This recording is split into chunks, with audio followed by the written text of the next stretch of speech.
Bonjour à tous et bienvenue dans Ultra Distance, le podcast 100% ultra où nous partons à la rencontre d'hommes et de femmes qui repoussent les limites de l'endurance. On va se nourrir de ces expériences comme source d'inspiration et apprendre à se préparer au niveau physique, mental et nutrition pour affronter nos prochains défis. Ultra Distance, c'est un épisode par mois, tous les premiers lundis du mois. Je suis William. Et moi, c'est Mine. Nous sommes tous les deux des passionnés de trail running et nous sommes les cofondateurs de NAC, la marque de nutrition sportive pour l'ultra-distance. Bienvenue dans le 6e épisode du podcast. Dans cet épisode, nous avons le plaisir d'accueillir Steven Le Yarrick. Steven est un athlète et un aventurier en ultracyclisme. Il enchaîne des courses et des aventures en vélo qui se déroulent sur plusieurs jours à un rythme effréné. Il a remporté la Race Across Belgium, une course de 1000 km qui traverse la Belgique et qui a eu lieu du 26 au 28 mai 2022. Et il a enchaîné avec une victoire sur la Race Across France, qu'il a réussi à boucler en 6 jours, à peine un mois plus tard. La Race Across France, c'est une course de 2600 km qui part du Touquet, dans le nord de la France, et qui se termine à Mandelieu, tout au sud. Le chemin pour s'y rendre découpe la France en deux, en diagonale, et ne manque pas de passer par quelques cols mythiques dans les Alpes, pour cumuler plus de 35 000 mètres de dénivelé positif. Dans cet épisode, nous allons à la découverte de Steven. On va parler de son parcours, ce qui l'a amené à vouloir passer de moine bouddhiste à ultracycliste, et de sa définition du bonheur. On va aussi s'attarder sur les facteurs clés de succès qui conditionnent la réussite d'un ultra. Sa capacité à gérer le sommeil, la nutrition et la récupération. Bonjour, c'est Steven Le Yarrick. Bienvenue dans Ultra Distance.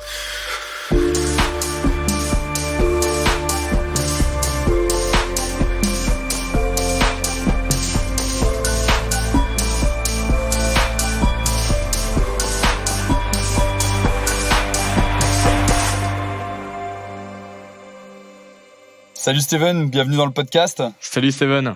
Salut. On est super content de t'avoir avec nous. T'es dans quel coin là en ce moment ? Là, je suis dans le sud de la France, je suis à Grasse, donc un peu au-dessus de Nice, Cannes, etc. Et puis je prends quelques jours chez un ami proche pour récupérer de mes émotions passées proches.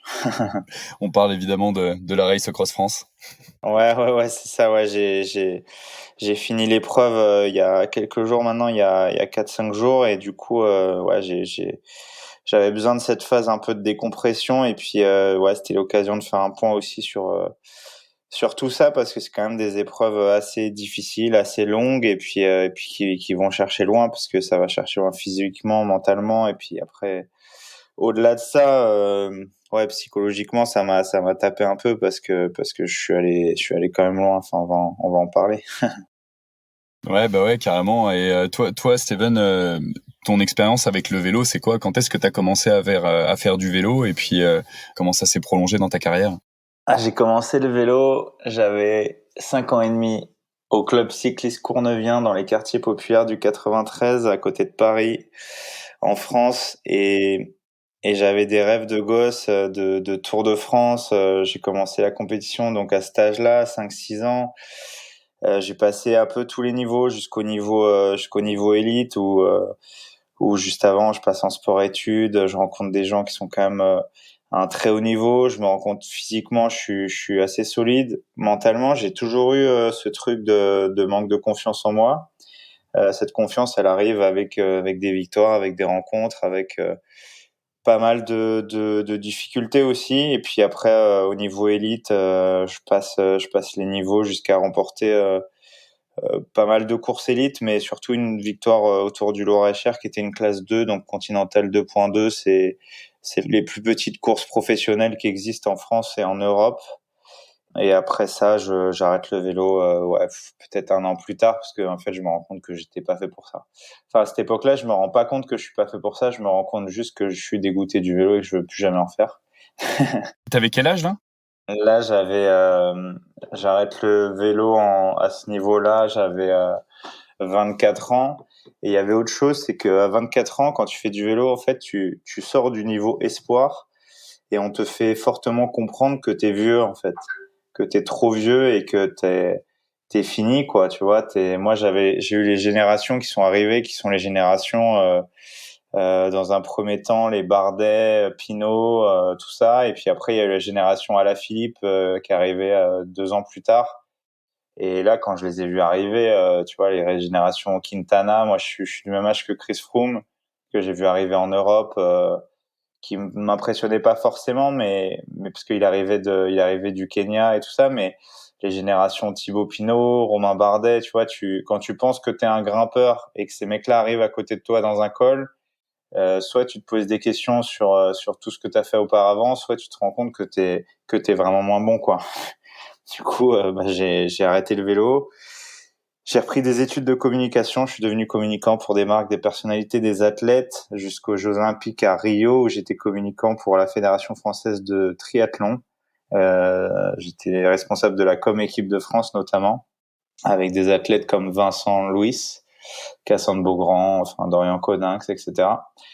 Et après les Jeux, j'arrête tous mes points de contact avec le haut niveau parce que je me suis rendu compte là-bas que ça me faisait du mal, quoi. Tu vois, c'était dur, ce haut niveau, cette performance exacerbée, et puis c'est la bataille, quoi. C'est la guerre, et puis des vies qui s'écroulent, tu vois. Des Olympiades, c'est 4 ans, des prépas, c'est 4, 8, 12 ans.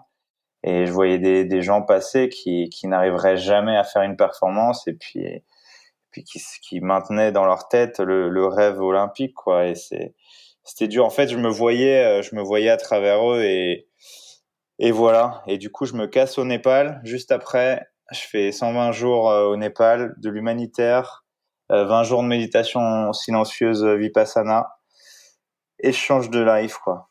Je change de vie, et puis après, il y a tout ce qui arrive derrière, avec une traversée de l'Himalaya d'est en ouest, une des premières traversées de l'histoire en vélo, et un enchaînement de projets. Juste, j'avais pas envie de devenir aventurier. Je suis un aventureux. J'aime juste m'aventurer et profiter de notre belle planète, et puis d'en faire quelque chose, de transmettre quelque chose.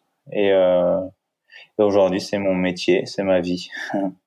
C'était combien de kilomètres cette traversée de l'Himalaya? L'Himalaya, le Great Himalaya Trail, c'est 2000 km, 90 000 mètres de dénivelé positif.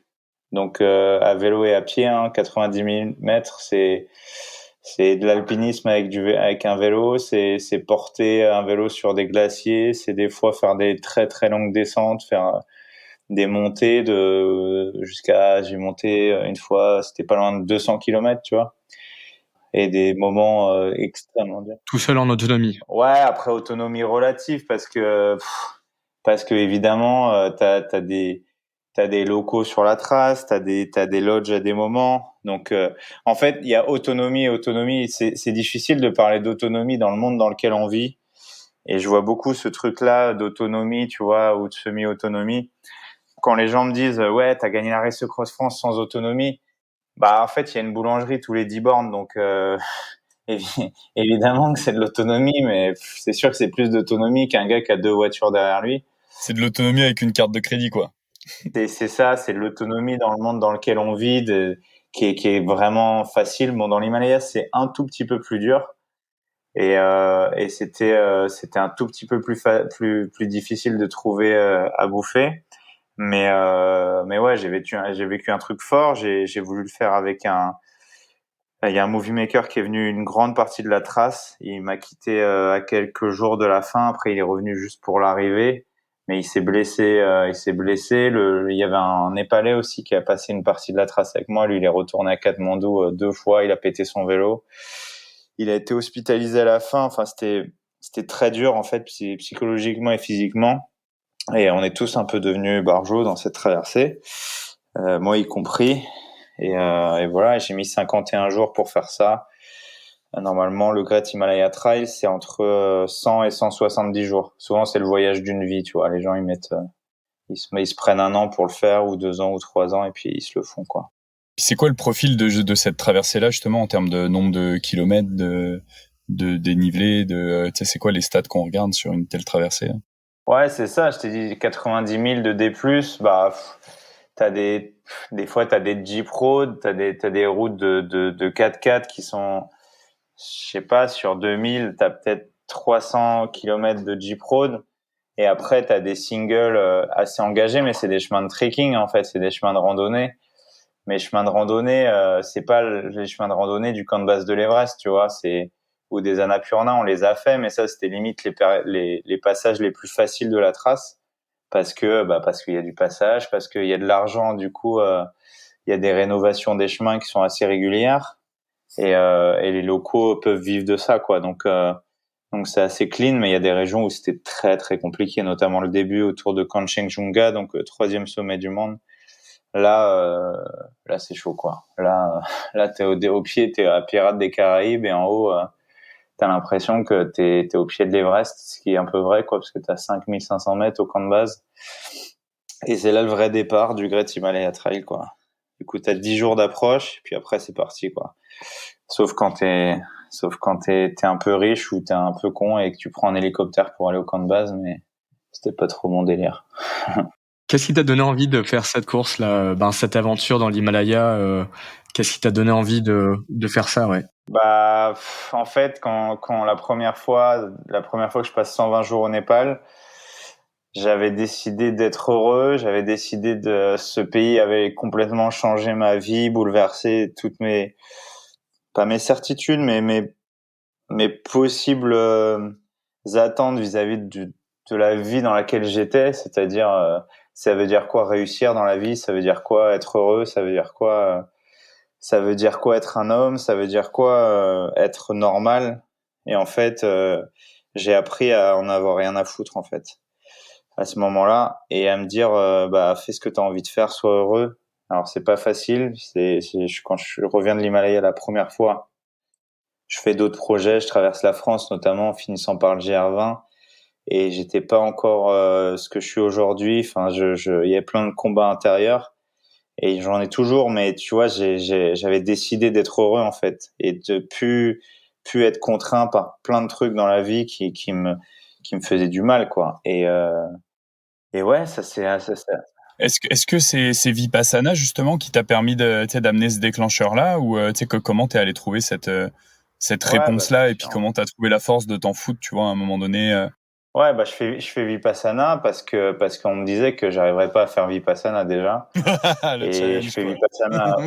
Ouais, je fais Vipassana aussi. Deux, parce que en fait, je veux rentrer en monastère, quoi. Je veux devenir moine bouddhiste, hein, clairement, hein. Quand je pars au Népal, je voulais faire de l'humanitaire et je voulais rentrer au monastère. Je voulais rentrer au monastère et passer 2 ans de ma vie à me dire, ça sert à quoi la vie, quoi. Et en fait, je manque de le faire. C'est une rencontre avec Mathieu Ricard qui en l'écoutant et en voyant sa manière d'agir, me fait dire que j'arriverai pas à être comme lui. Ses actes étaient vraiment en corrélation directe avec sa parole, et tout était carré. Et il m'a expliqué aussi qu'il fallait étudier entre 10 et 20 heures par jour et méditer le reste du temps. Et ça pendant 50 ans, quoi. Du coup, j'ai eu quelques doutes. Je me suis posé quelques questions et je me suis dit, OK, Steven, t'arrivais pas à tenir sur une chaise à l'école pendant 10 heures. Est-ce que tu penses que tu peux tenir devant un mec qui t'explique exactement ce qu'il faut faire dans la vie? Ouais. Donc j'ai fait Vipassana, je fais 10 jours. Après, je fais une petite expédition. Ça, c'était la première année dans l'Himalaya. Je fais une petite expédition. Je vais au camp de base de l'Everest. Je passe 5-6 jours au camp de base de l'Everest avec des alpinistes. Et puis j'ai connaissance de cette trace-là, du Great Himalaya Trail, et je la fais, quoi. Je la fais l'année d'après, et je trouvais ça dingue de mettre en relation ce sport où j'avais un espèce de dégoût, où je dis, mais j'ai plus envie de faire de vélo. Et en fait, ce pays qui a changé ma vie me permet de reprendre, de me rabibocher avec ma bicyclette, tu vois, et de me dire, je vais faire ça sur une trace qui me fait rêver, quoi. Traverser l'Himalaya, c'est quand même assez dingue. Et on me disait que c'était impossible aussi. Et ça, c'est en 2018 que t'as fait ça? Ouais, 2018. Donc Himalaya d'est en ouest, Kanchenjunga Hilsa.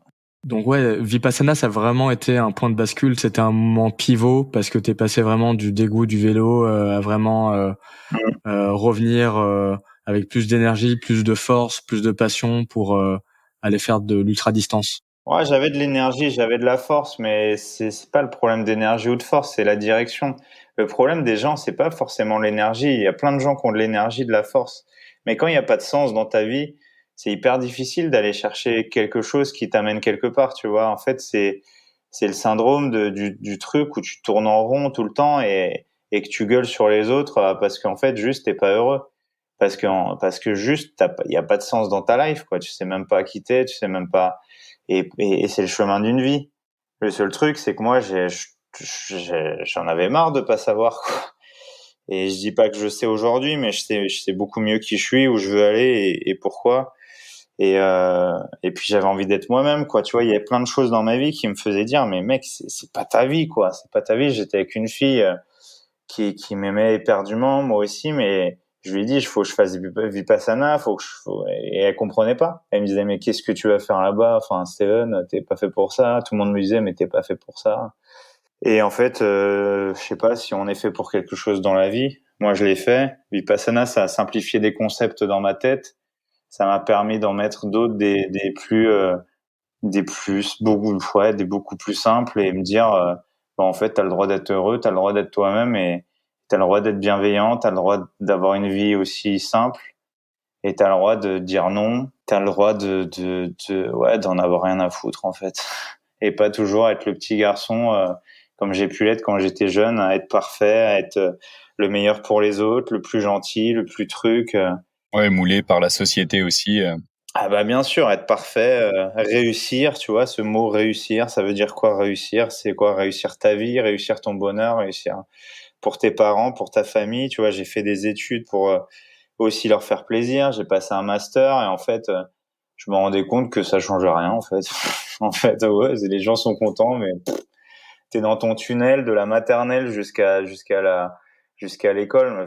Après, tu vois, ce que je raconte là, peut-être que c'est très français, mais je pense que c'est un peu universel dans nos sociétés occidentales qui sont vraiment, t'es dans un tunnel jusqu'à ta réussite. Alors ta réussite, c'est quoi? Est-ce que c'est avoir une maison, un monospace, une fille jolie à chez toi et des enfants qui sont contents et est-ce que c'est ça la réussite ou est-ce que c'est juste quand t'es dans tes pompes le matin, tu vois le soleil, t'as un petit soleil qui se met sur ton visage et t'es content, quoi, tu vois. Donc faut trouver un mix entre tout ça et c'est pas évident, quoi, dans nos sociétés où t'as toujours un mec qui te demande pourquoi tu fais ça, tu vois. Pourquoi t'es ci, pourquoi t'es ça. Ouais. Et moi, maintenant, je leur dis, bah, j'ai envie d'être heureux, quoi. Me fais pas chier. Mais c'est aussi la problématique de beaucoup d'entreprises de réussir à trouver sa vision, trouver son pourquoi et une fois que tu l'as trouvé, ben tout paraît beaucoup plus simple. Grave. Et c'est la notion de direction dont tu parlais. C'est Mathieu Blanchard qui parle souvent de ça, du pourquoi, le why. Et moi, quand j'ai un stagiaire ou quand j'ai quelqu'un à qui j'ai envie de travailler, mais je lui dis, vas-y, dis-moi, c'est quoi, qui, quoi, où, quand, comment, t'es qui, on fait quoi, c'est quoi ton truc, et tu veux le faire quand, et comment on le fait. Et la personne, elle est perdue. Alors que c'est simple, mais en même temps, c'est ultra compliqué parce que on est dans un monde où, en fait, on est dans un tunnel de gens qui apprennent des trucs dans des livres. Et quand tu leur demandes d'apprendre en instantané des trucs, se débrouiller, se démerder, trouver des concepts, créer des choses, tu vois, juste créer des choses. Moi, j'ai créé ma manière de vivre. J'ai créé mon métier, tu vois. Et je trouve ça cool, en fait, d'avoir créé ça parce que je suis une micro-entreprise. Je gagne ma vie. Il y a des gens qui comprennent pas. Il y a des gens sur LinkedIn qui me posent cette question tous les mois ou tous les 15 jours. C'est quoi ton business model? Tu vois? Ouais. Et ça me fait sourire parce que le mec, je vois son truc, il est banquier ou il est dans une industrie qui marche bien ou une start-up qui fonctionne à bloc. Et le mec, en fait, il est sous l'eau depuis 10 ans. Il gagne bien sa vie. Il se bataille tous les jours. Mais il se rend compte que, bah, quand je fais des posts Instagram, bah, j'ai le sourire et que lui, il fait la gueule et il se dit, mais peut-être que c'est lui qui a raison. J'ai envie de faire comme lui. Mais mec, c'est quoi le modèle? Parce que j'ai quand même 3 crédits sur la tronche. Donc voilà, on est un peu sorti de mon évolution dans le vélo, mais, mais c'est ça, en fait. La genèse, elle part de là. C'est des problématiques qui touchent tout le monde aujourd'hui. On est une génération qui cherche de plus en plus à comprendre pourquoi elle est là et qu'est-ce qu'elle peut apporter, quoi. Grave, grave. En plus, on nous dit que maintenant, on est dans un monde fini. Alors, c'est le truc nouveau. Et il y a 20 ans, on n'en avait rien à foutre, tu vois. Tout le monde avait 2-3 bagnoles, prenait l'hélicoptère pour aller, voilà, l'avion, le truc. Et maintenant, on nous dit, putain, là, on est dans un monde fini. Dans 50 ans, ça n'existe plus. Oh, putain. Alors, soit on se dépêche de faire toutes les conneries du monde le plus vite possible, comme ça, on les a faites. Ça existe, hein, parce que je connais même des proches, hein, qui crament la vie, notamment ma copine Perrine qui se dit, mais, attends, on a perdu 1 heure de vie quand même, tu vois. Elle est comme ça, vraiment. Et je le comprends. Ou soit il y a des gens qui disent, mais bah en fait c'est cool quoi, qu'est-ce qu'on peut faire pour apporter à la société, voilà. Après tu vois, tu peux trouver un mix entre les deux, vivre intensément et essayer d'apporter ta pierre à l'édifice du bien-être universel, mais comme je dis toujours, 2 personnes malheureuses ça fait pas une personne heureuse, tu vois, alors que 2 personnes heureuses ça fait 2 personnes heureuses et ainsi de suite.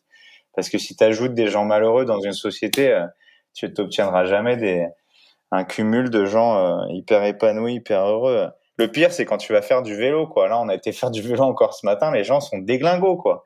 Ils sont dans leur life, et si tu leur demandes pourquoi, ils vont te dire, bah, je vais au taf. Mais moi, je suis en train de taffer, tu vois, je suis en train de travailler. Je suis en train de travailler. Quand je m'entraîne, c'est mon travail. Mais pour eux, je suis en train de faire de la bicyclette et je suis le connard en vélo. Et donc lui, c'est le connard en voiture et ainsi de suite. Alors que ça serait tellement plus simple si les gens étaient moins cons entre eux, quoi. Putain, ils sont dans leur course. Le mec, il sait qu'il met 17 minutes pour aller de grâce à son taf tous les matins. Et s'il met 18, c'est la merde, quoi. Parce qu'il y a Jean-Claude qui va être au café avant lui, il est baisé, quoi, tu vois. C'est la vie, c'est la vie aujourd'hui, quoi. Là, tu veux vraiment parler du non-respect des voitures envers les vélos sur la route? Ouais, mais non, parce que ça existe partout, que tu prennes les transports en commun, que tu prennes machin, le non-respect ou les gens qui sont pas bienveillants entre les uns et les autres. Mais ouais, en vélo, le C'est truc, clair. c'est que t'es à poil, quoi. Tu vois, vélo, t'es à poil et les gens se rendent pas compte que s'ils te tapent, bah, toi, t'es mort, quoi. Alors lui, il a niqué sa voiture, il a perdu un peu d'argent et puis voilà, et puis il manque peut-être d'aller en prison s'il s'est pas barré, mais ouais, j'ai traversé la France une fois pour promouvoir la bienveillance cycliste automobiliste il y a quelques années, bah, en revenant de l'Himalaya, et j'ai failli me faire renverser au pied du Ventoux, quoi, par un mec qui voulait me buter, quoi. Parce qu'il en a tellement marre de voir des vélos toute l'année qu'il s'est dit, lui, je vais me le faire, quoi. Ouais. Mais c'est comme ça. Le truc, c'est de prendre du recul sur sa vie, mais c'est tellement dur. On est tellement dans une course, quoi. Les gens sont tellement dans leur course, et c'est sûr que est-ce que pouvoir prendre de l'oxygène dans sa vie, pouvoir prendre le temps, avoir le luxe de ça, est-ce que faut pas aussi avoir gagné de l'argent pour se rendre compte que se donner la possibilité, tu vois? Parce que les gens qui sont sous l'eau, la tête sous l'eau toute la journée, c'est aussi beaucoup les gens qui font métro, boulot, dodo, quoi, tu vois? Et à eux, je peux pas leur dire, bah les gars, faut sauver la planète, quoi, tu vois? Bref, voilà, on est sorti du Non, mais faut sujet. Revenons. sortir du quotidien, c'est sûr. C'est sûr. Et puis aller dehors, faire du sport, s'aérer, Grave, s'oxygéner, déconnecter. Et je pense que grave. si tout le monde faisait ça, ça pourrait potentiellement déjà régler plein de problèmes. Ouais, mais tu vois, les gens qui prennent le RER tous les matins à 4h30 et qui Mm. reviennent le soir à 20h, je vais pas lui dire, bah mec, va dans la forêt, connecte-toi aux arbres, marche pieds nus dans Là, il la va te pelouse, prendre ça va pour te un faire du hippie, là. bien. Et le gars, il est déjà en galère pour faire les courses pour ses enfants. Ouais. C'est con, mais ça a été toute mon enfance, tu vois. Je pouvais pas dire à ma mère, et je lui dis aujourd'hui, tu vois, mais je pouvais pas lui dire, bah tu devrais te balader dans l'herbe, va marcher un peu dans la forêt.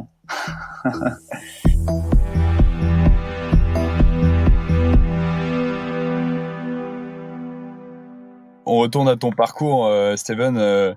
2018, tu fais la grande traversée de l'Himalaya, donc 2000 km, 90 000 mètres Ouais. de dénivelé en 51 jours. Puis 2019, après, c'est l'année des records, où tu fais tomber justement le record du Lhasa Katmandou, 1300 km, 20 000 mètres de D+, en 5 jours. Ouais. Après ça, tu fais le tour des Annapurna en gravel, Ouais. 5 jours. Et puis après ça, tu fais un Paris-Dakar en vélo, 5600 km en 20 jours.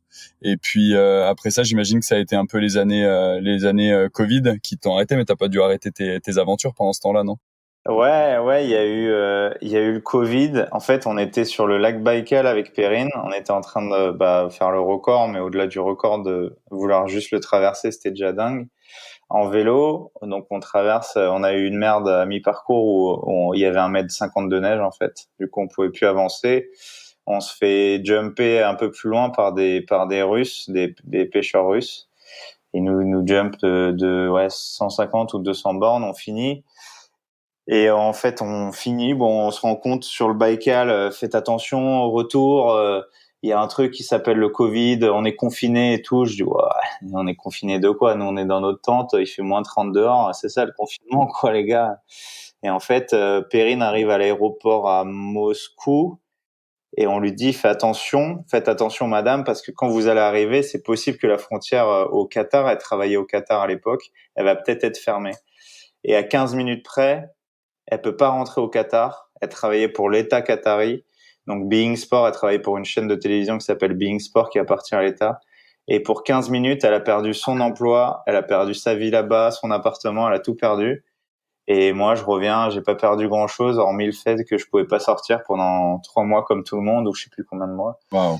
Et en fait, pendant ce temps-là, je réfléchis à bloc, je fais comme tout le monde un bilan de tout ce que j'ai fait durant ma vie, mais surtout les dernières années. Et je réfléchis surtout à un truc de comment je peux transmettre mieux ce que je fais et essayer de permettre aux gens de faire, parce que c'est cool de faire rêver les gens derrière des écrans, parce que tu vois, Rêve d'Himalaya, ça a été diffusé sur Disney, enfin c'est toujours sur Disney, sur National Geographic, voilà.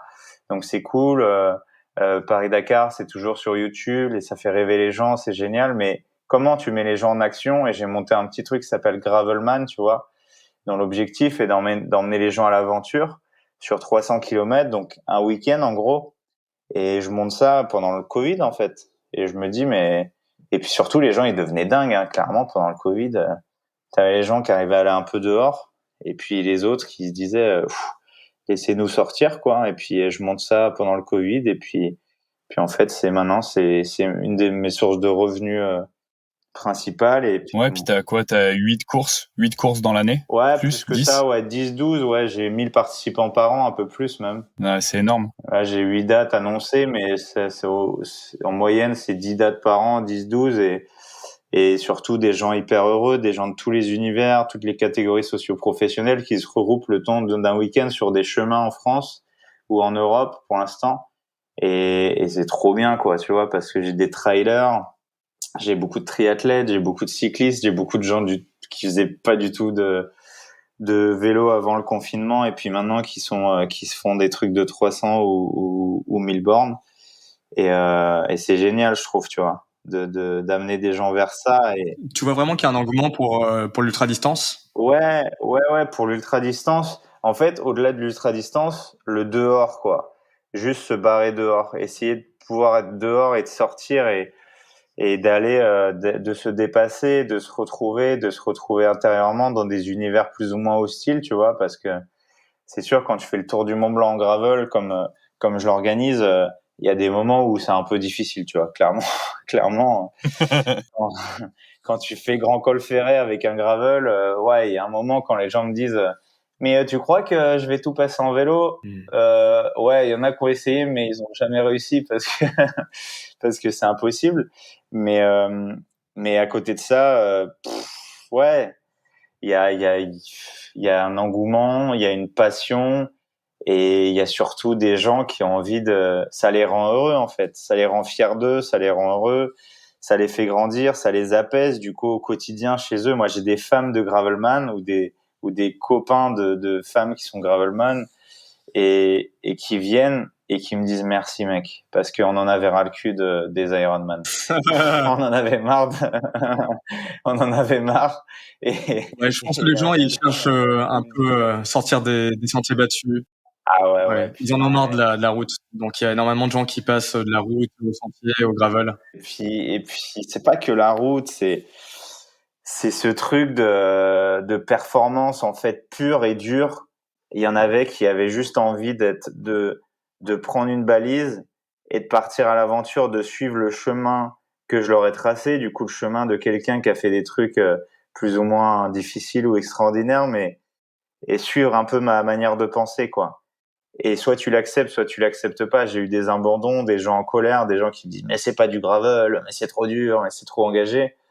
Et il y a des gens qui me disent juste merci, parce que j'ai eu tellement mal. Mais il y a un mec la première fois à Paris, il s'avère qu'il neige, il y a 12 centimètres de neige sur la route, et le mec, il finit, il est démonté, il se met à genoux devant moi, et il me dit, c'est le plus beau jour de ma vie après la naissance de mes enfants. Et là, mon gars, tu vois, t'es comme ça, tu dis, bah, t'as quand même un peu de neige sur le bout du nez, enlève-la déjà, après on pourra réfléchir, mais mec, je sais pas, tu sais, je savais pas quoi lui dire. Et en fait, maintenant, je suis addict à ça, je suis addict aux histoires de vie de ces gens, parce que c'est leurs histoires, évidemment, elle est reliée à la mienne maintenant. Il y en a qui sont vraiment fans de ce que je fais, de ces gravelman, mais il y a des gens juste qui viennent consommer, tu vois, dans un premier temps, et puis après qui accrochent, et puis qui se disent, putain, en fait, ça m'a apporté un vrai truc, tu vois. J'ai une jeune fille qui est une polytechnicienne, tu vois, qui est donc surdiplômée, et elle me dit, en fait, c'est beaucoup moins cher que le psychologue ou que le psychiatre, et ça m'apporte 1000 fois plus, quoi. Mais c'est exactement ce que j'allais dire. C'est ultra corrélé avec tout ce que t'expliquais au début, tu vois, dans la recherche de soi, la recherche de sa personnalité, et je trouve que c'est un trait de caractère commun à toutes les personnes qui se lancent dans des ultras, que ce soit à vélo ou que ce soit à pied. T'as une vraie recherche de toi-même, de ce qui te rend heureux, de réflexion qui est plus facile à faire quand t'es tout seul dans la nature et puis que t'as pas d'autres divertissements ou d'autres choses pour te sortir de cette réflexion-là. Et je pense que pour toutes les personnes, tu vois, qui veulent essayer d'aller toucher ça du doigt, c'est une super belle expérience de commencer avec un gravelman et puis de se lancer un défi, de se lancer sur une épreuve pour essayer d'aller apprendre à se connaître, de se mettre dans une situation d'inconfort, dans une société trop confortable, quoi. Donc c'est sûr que beaucoup de personnes se redécouvrent. Ouais, après tu l'acceptes ou pas, tu vois. Tu l'acceptes ou pas. Il y en a qui le refusent et qui me disent mais pourquoi tu fais si dur et tout ça. Et des fois, c'est pas que c'est dur, c'est que le mec a tellement. J'ai pris l'exemple d'Ironman, mais c'était d'autres choses, ou l'étape du Tour, machin. C'est des épreuves qui sont vachement barriérées, tu vois. Tu sais combien il y a de kilomètres, de D+, de machin. Tu sais qu'il va pas y avoir un caillou sur la route. Il va y en avoir un petit peu, mais ça va pas être gravelman. Des fois, j'ai des arbres ils sont à 1 mètre du sol et tu dois passer le vélo par-dessus. Et des fois, ça dure 15 bornes comme ça parce qu'il y a eu une tempête il y a 3 jours. Et oui, je vais pas avec une tronçonneuse pour enlever les arbres, tu vois. Et le gars qui arrive là, qui est pas prêt, et c'est apprendre les temps longs aussi, tu vois. Apprendre que tu peux aller à 3 km/h avec un vélo. Et ça, c'est horrible. Ouais. Parce que quand tu crois que t'es un champion du monde de la bicyclette et que tu roules à 30 km/h toute ta vie, et là, t'es à 3, tu fais ton calcul, tu pensais arriver à 22 heures. Et en fait, tu vas peut-être arriver que le lendemain à midi, mais c'est ton orgueil qui prend un coup. C'est terrible. Ou bien tu te dis, mais en fait, il a raison. On s'en fout, en fait, du temps, tu vois. Parce que tu peux pas, il y a pas de timing.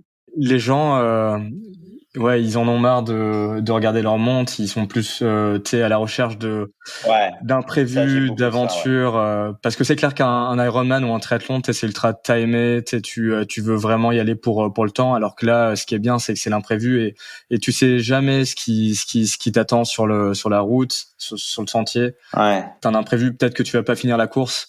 Et les gens sont à la recherche de ça, tu penses? Ouais, ils sont à la recherche, mais en même temps avec un rejet total parce que, tu sais, on a été éduqués là-dedans. Est-ce que c'est normal, tu vois? Et tu vois, ils cherchent quoi. Ils se disent, mais est-ce que c'est normal? Ça fait 30 minutes que je suis en train de pousser le vélo. Est-ce que je suis pas perdu, quoi? Et je leur dis non, c'est la trace. Et là, ils se disent, ah ouais, le gars est vraiment un salopard, quoi. Et je leur dis non, sauf que moi, là, je passe en vélo. Il va t'en vouloir à mort à la fin. Ouais, et non, je leur explique juste que moi, je passe en vélo. Tu vois, c'est comme quand il y a une bosse qui est hyper dure pour un ultra-trailer qui arrive, le mec, il pense qu'il est en super forme et tout, et tu lui expliques que Mathieu Blanchard ou Kylian Jornet, là, ils sont passés, ils étaient à 13-14 km/h. Et là, tu dis, ok, ah ouais, là, il y a un petit gap. Tu vois, c'est ça le truc, c'est amener les gens vers ta manière de réfléchir le vélo. Moi, le vélo, c'est mon compagnon, en fait. C'est mon compagnon depuis toujours. C'est celui qui m'a forgé, il m'a abîmé des fois, il m'a appris des choses, il m'a amené dans des endroits extraordinaires, il m'a permis de sortir à des moments de ma banlieue dans laquelle j'étais. Il m'a fait connaître des gens exceptionnels, des paysages hors du commun, traverser des pays, des continents.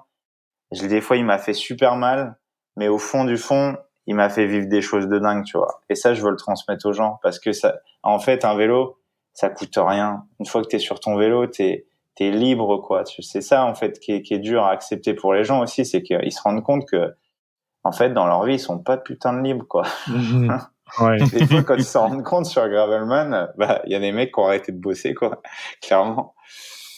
J'en ai pas mal qui ont changé de job, qui ont changé de vie ou de manière de réfléchir. Bon, le Covid a vachement aidé, tu vois, mais je trouve ça génial, en fait. C'est aller dans une autre direction. Je sais pas si c'est la bonne direction, mais en tout cas, dans une autre direction.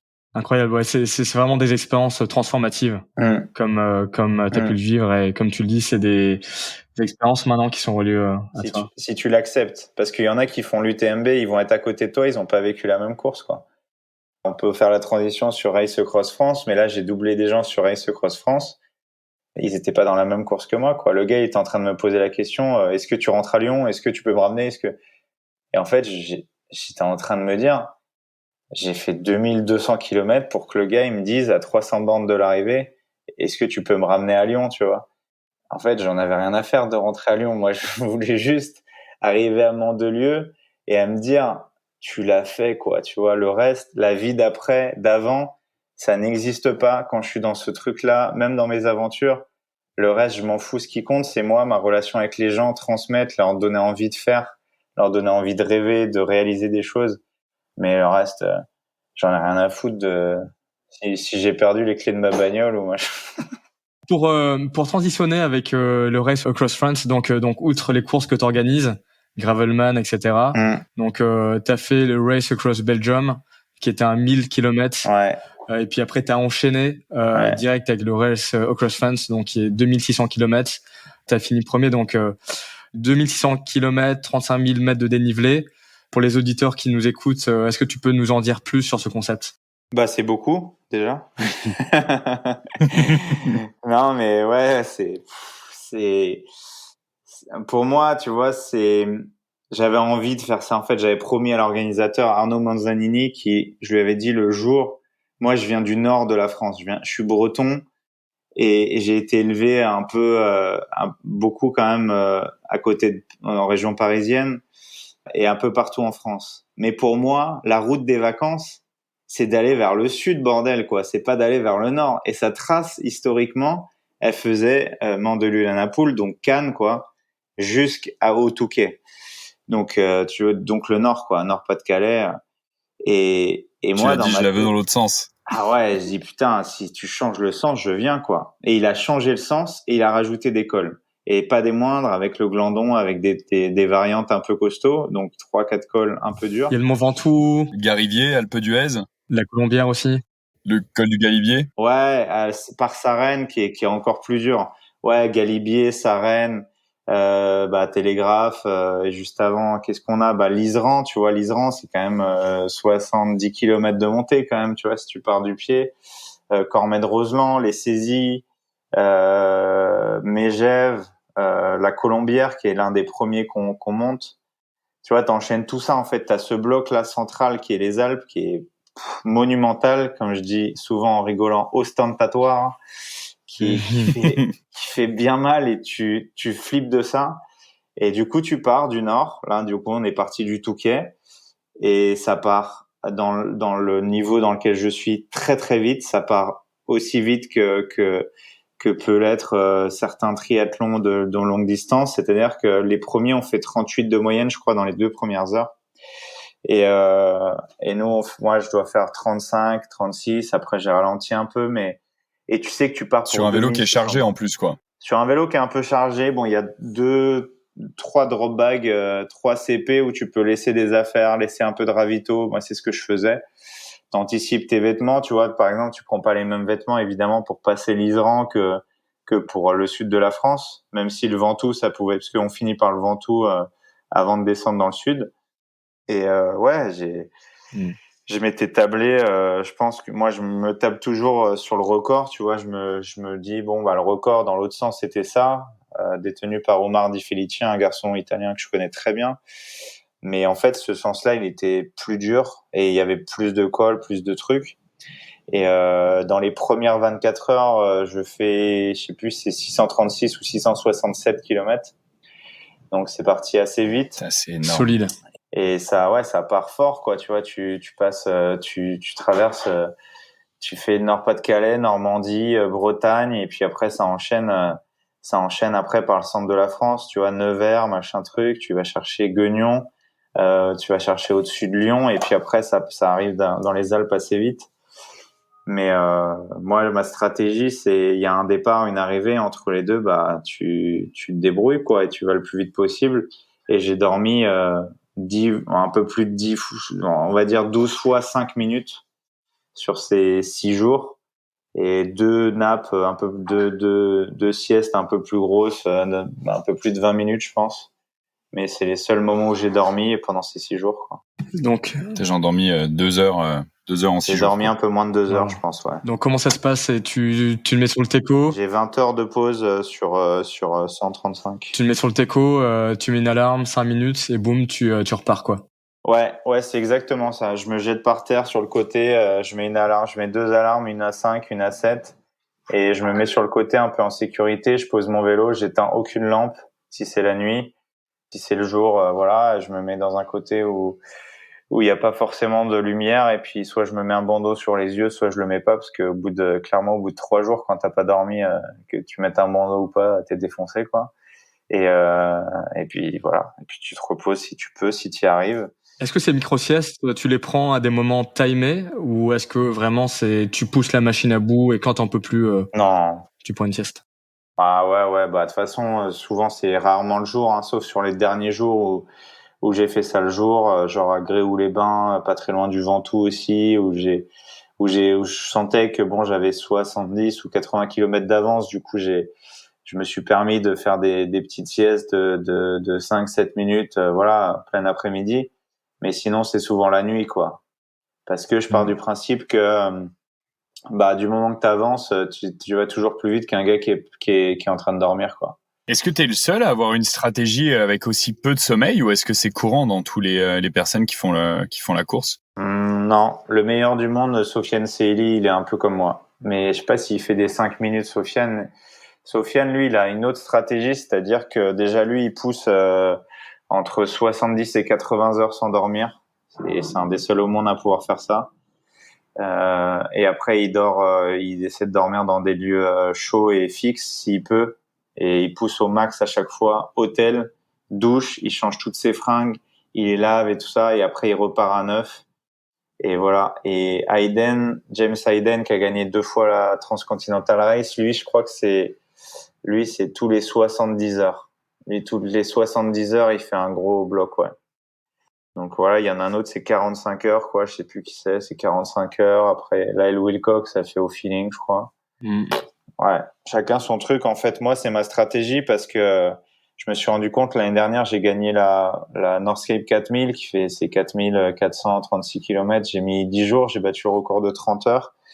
Et en fait, Quelle course t'as gagné? Northscape 4000, ça s'appelle. Ok. Et c'est entre le lac de Garde à Rovereto en Italie jusqu'au Cap Nord en Norvège, point le plus au nord de l'Europe. Tu vois, tu passes le cercle arctique et c'est tout en haut. Et j'ai mis 10 jours, quoi, tu vois. Et j'ai dormi un peu plus de 10 heures en 10 jours. Et là, je me suis rendu compte que j'avais cette capacité. Et en fait, cette capacité, je sais pas si c'est vraiment une capacité, mais j'ai la capacité à me dire que rouler à 15 km/h, c'est mieux que de rouler à 0, quoi. Ouais, c'est sûr. Et ça, c'est pas facile pour les gars, parce que Tu travailles ça pour réussir à le faire, ou tu penses que bah, je le fais en course, quoi. Ouais, tu le fais en course, mais à l'entraînement. Après, je fais des recos Gravelman ou 1 ou 2 fois. L'année dernière, beaucoup plus, mais on va dire 4-5 fois par an, je me mets des séances entre 300 et 500 bornes où je fais des gros trucs un peu engagés, des fois en montagne, où tu peux pas trop jouer, quoi. Tu vois, si t'es la nuit et tout ça, vaut mieux être lucide. Et dans ces cas-là, vaut mieux dormir 5 minutes et repartir, et tu vois si tu gagnes du temps. Donc, j'ai testé pas mal de variantes de ce sommeil-là, tu vois, des trucs de 15, et je me suis rendu compte que je dorme 15, 30 ou 25 ou 60 minutes, tu gagnes. Mais 30 minutes, j'étais dans le gaz, 60, j'étais décapité, tu vois. Ou 60, c'est presque une nuit, tu vois, pour moi. Et 5 minutes, en fait, c'est juste un reset du cerveau, quoi. C'est juste, tu commences à t'endormir, bam, ton réveil, il sonne, et tu repars. Mais des fois, je me réveille au bout d'1 minute 40 et je repars, hein. Des fois, je repars, tu vois, et instinctivement, une fois, une fois pendant Race Across France, là, je suis reparti à bloc au bout d'une minute 40 et en fait, je suis reparti dans le mauvais sens. Et heureusement qu'il y avait des gars du 1000 km que j'ai croisés parce que sinon, je pense que je serais retourné à Paris, quoi. Je suis reparti, je dis, oh bordel. Et je voyais des lumières en face et tout. Et je dis, mais qu'est-ce qu'ils foutent dans le mauvais sens, quoi. Et en fait, c'était moi. Mais c'est pas la première fois que ça m'arrive.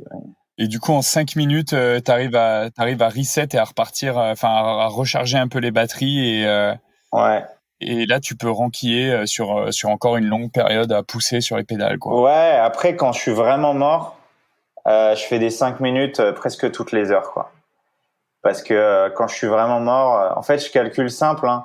Un gars qui s'arrête 3 heures dormir, même si je fais 10 fois 5 minutes, tu vois, pendant 10 heures, donc plus qu'une nuit, hein. Si je fais 10 fois 5 minutes, j'ai gagné du temps encore sur lui, quoi, en sommeil.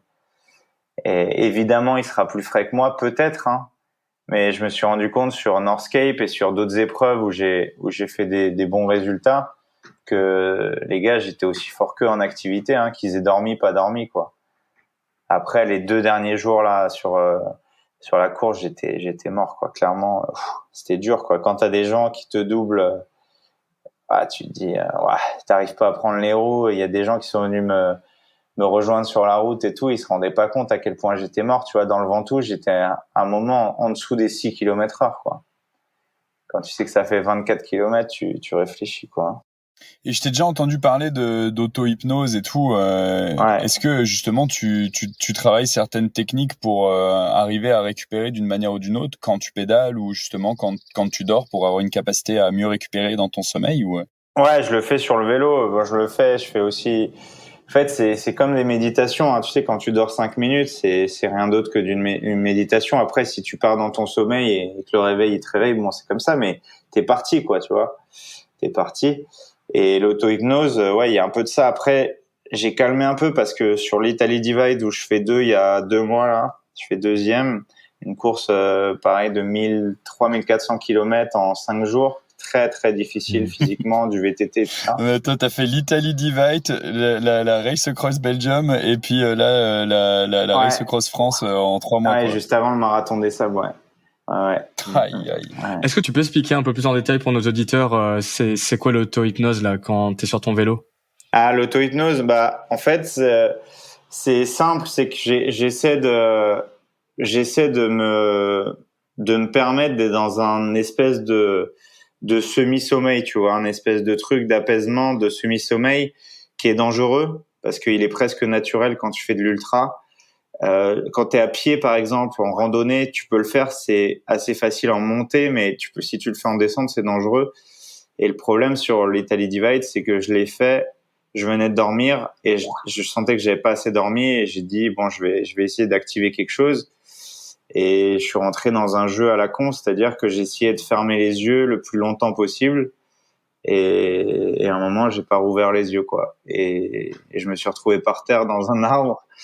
Et c'est moins drôle parce que tu te dis merde, quoi. Là, je me suis fait peur. J'avais le visage tout griffé et tout ça, et je me suis dit bon, Steven, là t'as cramé une vie, t'en restes 2. Qu'est-ce qu'on en fait, quoi. Et ouais, fais gaffe, quoi, parce que la prochaine fois, peut-être qu'il y aura 700 mètres de vide. Et donc là, je me suis bien calmé. D'ailleurs, c'est pas une des raisons pour lesquelles j'ai pas gagné la course, mais pas loin parce que j'ai pas pris les risques que j'ai pris, par exemple, sur la Race Across France, là. Mais, ouais, quand tu dors pas, t'as des états de déformation de la réalité qui sont hyper dangereux. Par exemple, sur cette Race Across Italie, à la dernière nuit, j'arrive dans un café vous êtes déjà allé en Italie peut-être, mais c'est des passionnés profonds de café, mais c'est sanguin, quoi. Et le mec, je lui dis, je veux 1 litre de café dans un bidon, quoi. Et il me regarde et il explose, quoi. J'ai cru qu'il allait me tuer. T'as mis une claque. Ah ouais, du coup, j'ai réussi à avoir 500 millilitres. Je lui ai demandé 4 Americano, qui c'est déjà compliqué pour eux de le faire. Il me l'a fait, j'ai dilué avec de l'eau et je fais la nuit. J'étais à Vérone et on arrive dans une forêt. Sans te mentir, je ne saurais rien te dire de cette forêt. Pour moi, dans ma tête, je croyais que j'étais dans un labyrinthe et que je pourrais jamais en sortir. Et je savais plus si j'étais en séjour d'itinérance avec des gens que j'emmenais, des gravelman, Et je parlais au gars comme ça, vas-y, reste bien dans la roue et tout ça. Et je parlais tout seul et j'étais tout seul. Et à un moment, je fais une power nap de 5 minutes. Je me réveille en sursaut, j'avais le portable sur le torse, j'ai toujours le portable là quand je dors. Et je me réveille en sursaut, le portable part à 3 mètres. Et je dis, putain, je me suis fait voler mon téléphone et tout. Et en fait, c'était ma connerie, tu vois. Et mon téléphone, il était là, ça a duré 10 minutes, la scène, mais horrible. Et en fait, quand je finis la course, le vainqueur, il me dit qu'il a eu exactement la même chose. Parce que j'étais dans une réalité parallèle, qui était pas la mienne, mais qui est très dangereuse et qui est très utilisée dans certains hôpitaux psychiatriques, qui t'amènent dans des réalités, des réalités parallèles qui te permettent de comprendre des choses. Et ça, c'est de l'auto-hypnose, par exemple. Mais il vaut mieux l'utiliser de la bonne manière, parce que si t'es dans le labyrinthe dans lequel j'étais, moi, en fait, ça, c'est des problèmes d'enfance où je me disais, j'arriverai jamais à m'en sortir. Et ce problème-là, je suis dans un labyrinthe, je vais pas m'en sortir, c'est un truc d'enfance qui est ressorti à ce moment-là, et il fallait pas que ça ressorte là, quoi. Et sans te mentir, je te promets, quand tu vois les arbres comme ça, et tu vois que ça tourne à gauche, et que tu crois que t'es vraiment dans un labyrinthe, que t'es déjà passé 15 fois, et tu deviens fou, mon gars. Heureusement que j'ai la trace sur mon Garmin, sinon j'aurais pas cru que j'étais dans la course, hein. Et j'ai envoyé des messages à ma copine. Ouais, c'est la seule chose qui te ramène à la réalité, quoi. J'ai envoyé un message à Perrine et je lui fais un vocal et je lui dis, je te promets, je suis dans un labyrinthe. Elle me dit, Steven. Je lui dis, je suis où? Je fais quoi? Pourquoi? Elle me dit, tu vois, je rigole là, mais j'ai les larmes aux yeux parce que je m'en veux d'avoir fait ça, mais je lui dis, il faut que tu me sauves la vie. Je lui dis, dis-moi où je suis, pourquoi? Et elle me dit, Steven, t'es dans l'Italie Divide, t'es deuxième, ça se passe bien, t'es en train de revenir sur le premier, mais s'il te plaît, mon amour, fais vraiment attention à ce que tu fais. Et je dis, je te promets, je suis à côté du vélo. De toute façon, il a marqué 3,5 km/h, t'inquiète pas. Et j'allais à 3 à l'heure, quoi. Et devant, il allait pareil à 3 km/h. Et en fait, on s'est rendu compte tous les deux que c'était un chantier, en fait. C'était des chemins de trekking, de randonnée. Mais c'était l'enfer, quoi. Et il était 1 heure devant moi, le gars. 1 heure devant moi, je voyais sa putain de frontale. Mais à aucun moment, je me suis dit, je suis dans la course avec lui, quoi, tu vois. C'est ouf, cette histoire, franchement. J'en ai eu d'autres comme ça, mais là, c'était waouh. C'est incroyable. Donc voilà, fête de l'ultra, ça, c'est génial. C'est ça, mais c'est le manque de sommeil au final qui crée ces hallucinations, quoi. Ah ouais, parce que tu sors complètement du truc et t'as des allus énormes, quoi. Tu vois, j'ai déjà eu ça dans une autre épreuve que je gagne, la Born to Ride, ça s'appelle. Et c'était la première fois où je supprimais mon sommeil. C'était 1200 km et j'ai fait ça en 51 heures. Et il y avait 20 000 de D+. Et sur les dernières lignes droites, j'avais rattrapé un Suisse, Adrien Lichty, qui est un très bon copain. Il vient de faire 2 ou 3 là, de la Great Divide aux US. Et Adrien, il me dit, mec, t'es à gauche. C'est un Suisse. Il me regarde, il fait, mec, t'es à gauche. Et je le regarde, je dis, ouais, et alors? Il y a les voitures à gauche. Pourquoi? Ah oui. Et tu sais, dans ma tête, j'étais aux US et on était à gauche. C'était lui qui était pas bon, tu vois. Et il me dit, non, on roule à droite. Oh, ok, on roule à droite. 5 minutes après, il entend. J'étais tombé dans un fossé à droite. Et il me dit, man, franchement, je sais pas ce qu'on doit faire. Je lui dis, éteins ta lampe parce que ça m'hypnotise, en fait. Sa lampe arrière qui clignotait rouge comme ça me faisait de l'hypnose, de l'auto-hypnose, mais mauvaise. Et je me suis endormi et Ouais. Et en fait, 1 heure après, il était comme moi. 1 heure après, il était complètement défoncé et je lui dis, ok, bon, le parapet, il est où? Il est là. Ok, on longe le côté où c'est le moins dangereux. Et 3-4 fois, on s'est mis sur le côté, on a dormi 5 minutes. On s'est tapé dans la main et on a dit, ok, mec, bon, allez. on a fait le taf tous les deux et c'est fini, quoi, mais c'est... Est-ce que dans l'ultra, justement, en vélo, comme ça, tu as beaucoup de moments où tu roules à deux, tu sais, où il y a une entraide un petit peu entre les participants, tu sais, puis je pense à ça aussi là sur la Race Cross France, tu sais, est-ce que tu as fait des parties avec du monde ou est-ce que c'est quand même plutôt solitaire? Ouais, Race Cross France, j'aurais adoré. En fait, ce qui s'est passé, c'est que moi, je partais 1h30 après tout le monde. Parce que je me suis inscrit tard et ça je trouve ça dommage parce que j'aurais aimé que tous les entre guillemets les leaders ou ceux qui voulaient aller très vite partent en dernier et c'était hyper cool parce que je doublais tout le monde du coup tu vois et tout le monde est un peu frais, tout le monde essaie de soit de prendre ta roue, soit de partager un moment avec toi et du coup j'ai partagé quelques moments. Bon, des fois c'était hyper succinct, des fois c'était plus long, notamment sous la pluie, tu vois, ça fait plaisir de trouver un gars et de dire bon, on est dans la même bataille, tu vois. Des fois, j'ai rattrapé des groupes de 5, de 7, de 10. Et jusqu'au moment où je me suis retrouvé au pied de l'Isran, où je sais que j'ai doublé la tête de course, Florian, là, un jeune garçon de 26 ans qui n'avait aucune expérience. Et le mec était extrêmement fort, tu vois. Pour moi, hein, j'ai écrit à Perrine, j'ai écrit à des amis proches et je leur dis, je leur ai dit texto, je peux pas gagner. Je leur ai dit texto, je peux pas gagner, c'est impossible. Le mec, à chaque fois que j'arrivais à côté de lui, il réaccélérait. Mais quand je te dis réaccélérer, il me dégommait comme quand tu roules avec un gars qui est en junior et que toi t'es élite et qu'il te sort. Il place un sprint. Ah ouais, il me sortait de la roue et cette fois-là, c'était dans l'Isran. Du coup, tu vois, un grand col que je connaissais très très bien pour l'avoir parcouru en stage, quand j'étais un tini en stage en altitude. Ma carrière, tu vois, tout se reliait à l'Isran, tu vois. Et j'ai dit, je peux pas me faire sortir avant le sommet. Et il me sort à 3 kilomètres du sommet, mais magistralement. Et là, il y a les photographes de la course qui arrivent et ils ont pris une photo que j'ai postée il y a 2-3 jours sur mes réseaux qui est monumentale, là. Il se met à pleuvoir, mais de la neige fondue horrible. Et lui, il met pas de gants. Il avait plus de frein parce qu'il était en roue carbone avec des patins en liège, là. Et je descendais à 70, mais je dis, il va mourir. Je dis, c'est obligé, c'est pas possible. Moi, j'ai des freins à disque, j'ai mes gants, j'ai machin. Et en fait, je l'ai retrouvé au bas de la descente. Et il me dit, mec, putain, je suis frigorifié. Mais je dis, mais pourquoi tu fais la guerre avec moi comme ça tout le temps? On peut pas partager une journée tranquille, on se discute, on apprend des trucs l'un de l'autre. Non, il voulait me batailler tout le temps. Toutes les Alpes, il me fait ça. Il était certainement clairement plus fort. Mais dans ma tête, j'ai dit, bon, de toute façon, ma course, elle s'arrête au Ventoux. Je mettrai tout entre le dernier checkpoint et le Ventoux.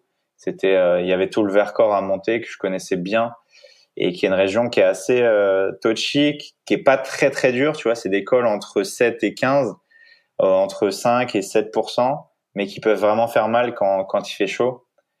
Et on arrivait dans un col qui s'appelle le col de la machine, là, on venait de sortir du CP. Moi, je venais de prendre une douche, lui, j'ai vu qu'il prenait pas de douche, qu'il s'alimentait mal, il savait plus trop quoi manger, quoi boire, il savait plus trop où il habitait, tu vois. Manque Et je vois d'expérience. qu'il est rouge, déshydraté. Je sais pas parce que comme il avait géré jusque-là, j'ai rien à dire. Un mec qui est à ce niveau-là, à ce moment-là de la course, pour moi, il avait toutes les cartes en main pour gagner.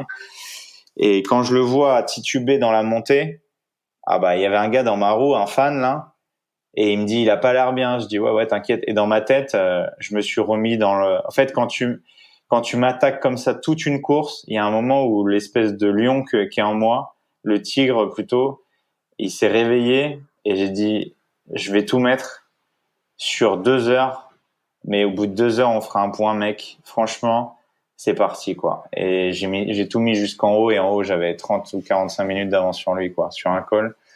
Et après, je lui ai pris 30 km, 40 km et à 50 km, je savais que j'avais la marge pour gagner, tu vois. Mais ça implique des coûts énergétiques qui sont plus importants, tu vois. Du coup, une envie de dormir omniprésente, etc. Mais j'ai eu peur jusqu'au bout, quoi. C'était 2 jours aussi où justement c'était plein jour, plein cagnard, 37 degrés. T'arrives dans le Vercors, t'es pleine bataille. Tu viens de passer Grenoble où il fait 72 degrés, quoi.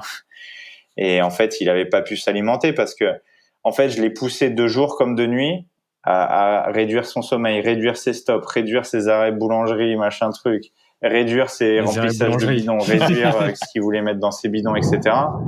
Et le mec, il est devenu fou, quoi. Mais comme un Northscape, les mecs, ils sont devenus dingues, quoi. Ils disent, mais t'es un robot, quoi. C'est quoi ton truc? Et j'ai dit, non, moi, quand c'est parti, quoi. À un moment, je me robotise et je deviens un animal, quoi, tu vois. Et au final, tu lui as mis combien de kilomètres? Je lui ai mis 4 heures 120 km, je crois.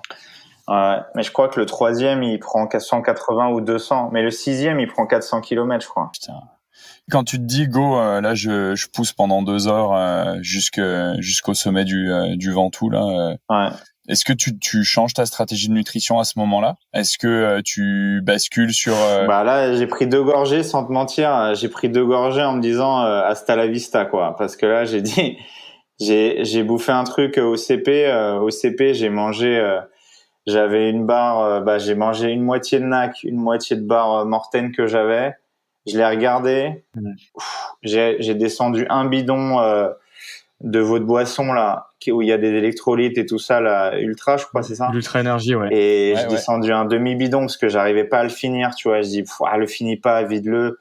Je le vide, j'essaie de le rincer et tout ça parce que tu sais, tu fais pas tout bien, tu sais, tu rinces pas assez tes bidons, les trucs, c'est tout n'est pas nickel, quoi. Et je remets dans un du Morten, dans l'autre du NAC. Je mélange les trucs et je me dis, mec, ok, là t'es parti pour une bagarre. Et en haut, on remettra de l'eau, on remettra des trucs frais et tout ça. Il y a des rivières et tout ça. Tu vas te débrouiller. Mais là, t'es parti pour la bataille, quoi. Tu vois, j'avais armé mes barres sur mon vélo et j'avais toutes mes munitions. Les et je dis munitions sont là, quoi. ouais. Je dis là, de toute façon. Et même j'en ai déposé au CP parce que je voulais partir léger, tu vois, parce que c'est con à dire, hein, mais une barre ça pèse lourd, tu vois. C'est con, hein, mais tu sais, tu réfléchis bêtement, hein, tu te dis putain, une barre plus une barre, ça va, hein, si t'en as 5 ça va, mais dès que t'en as 10, 15, t'arrives vite à 1 kilo, hein, de ravito. Ouais. Et 1 kilo, bah c'est 2 bidons, c'est machin, et je me dis putain, j'ai le ventoux, j'ai ces cols là, machin. Tu fais quoi? Tu choisis une barre ou un kawaii? Du coup, tu prends quand même les deux. Et Ton vélo, il pèse combien quand t'as tout dessus, là? mon vélo, c'est toujours parmi la tranche haute des participants, on va dire, qui veulent aller vite. Là, à nu, mon vélo, on va dire sans les pochettes, sans rien, il doit faire 7,5 kg, 8 kg. Et là, chargé, il faisait entre 12 et 15, peut-être, tu vois. Ouais. Ok. Par rapport à la moyenne. Et après, bon. Ouais, c'est sûr que chaque gramme compte, quoi. Ouais. Après, t'as des mecs avec des vélos à 10 kilos, t'as des mecs qui ont des vélos à 20, tu vois, mais quand tu veux aller vite, tu roules de jour comme de nuit, bah, il faut quand même te couvrir, il faut quand même avoir de l'équipement en lumière. Moi, j'ai 2 lumières qui sont vraiment très, très puissantes.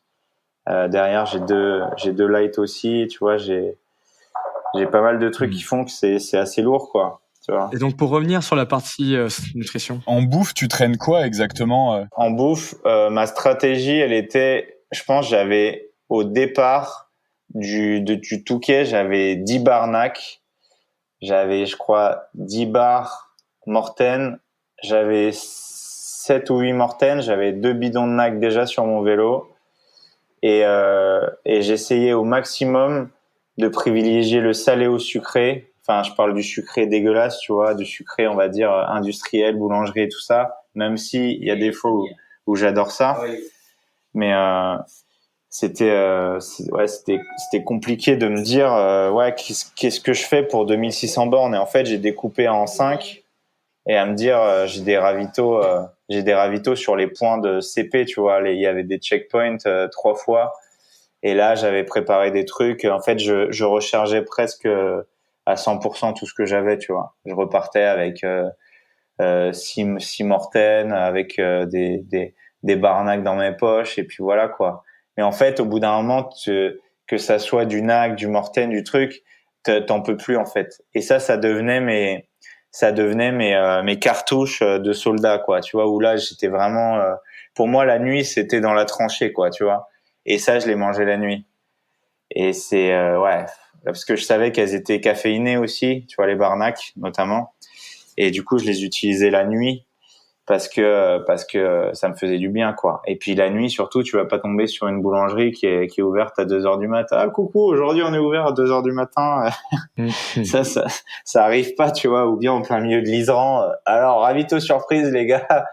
J'ai de la tarte à la myrtille. T'es vraiment dans ta guerre, quoi. Mais du coup, sur une journée de 24 heures, tu sais, parce que tu dois brûler quasiment plus de 20 000 calories là Je pense, sur une journée comme ça.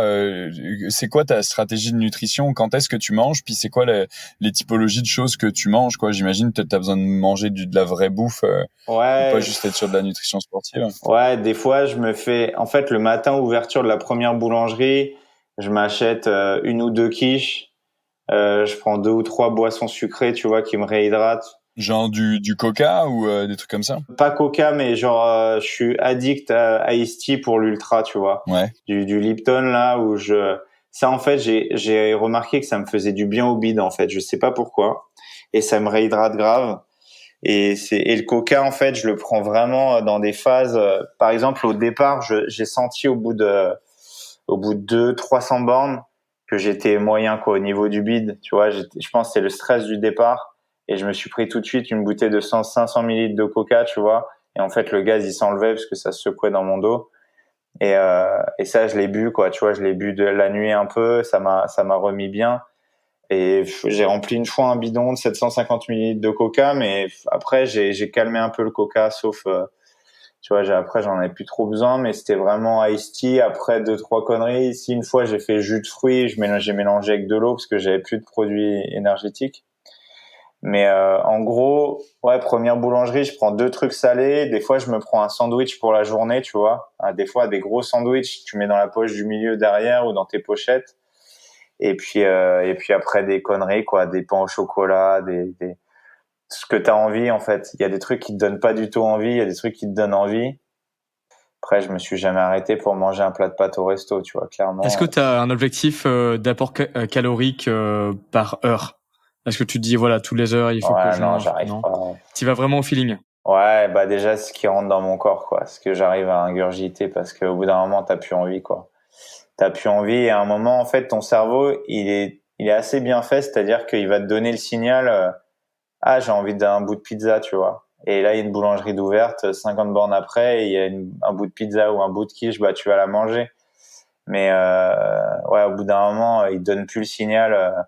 Ah, vas-y, on va manger un bout de nac, tu vois. Ah si, ce qui passait super bien, c'est les gaufres. Tu vois, les gaufres, ça c'était mon plaisir. Tu vois, les gaufres, ça c'était mortel parce que j'en avais 5 à chaque CP et je savais qu'elles étaient dans ma poche de droite.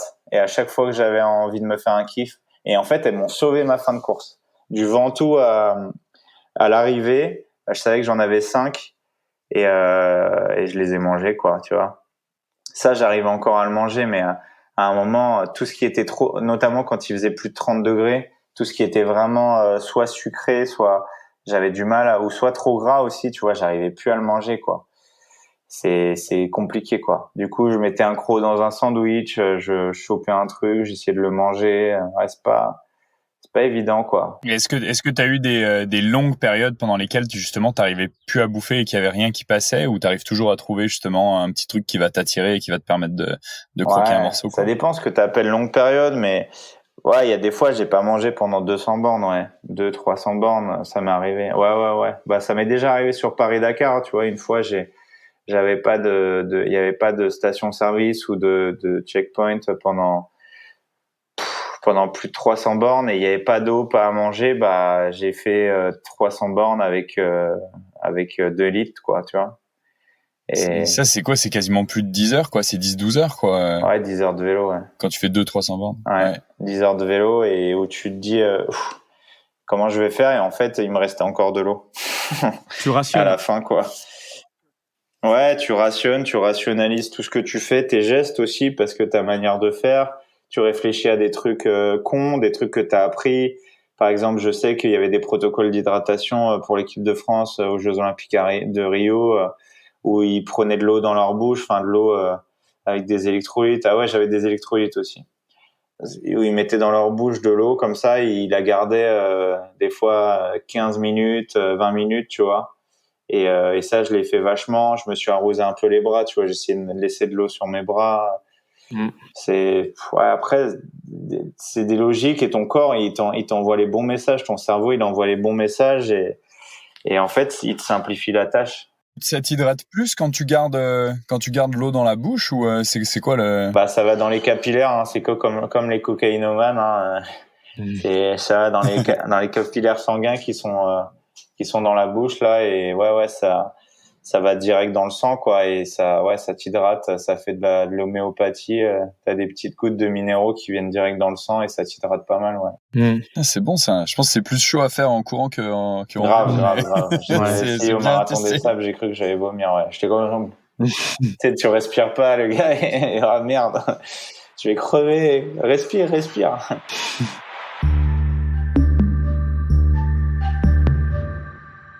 C'est quoi les learnings là de cette aventure du Race in France? Bah, que je suis capable de faire ça, quoi. Je suis capable de faire peut-être encore mieux. En fait, il y a eu un truc exceptionnel dont j'ai pas parlé là encore, mais c'est les gens, quoi. Les gens sont... Je m'attendais pas à ça, tu vois. Je m'attendais pas je traversais la France, j'ai dit aux gens, comme je le dis toujours, venez sur le bord de la route, nous supporter, me supporter.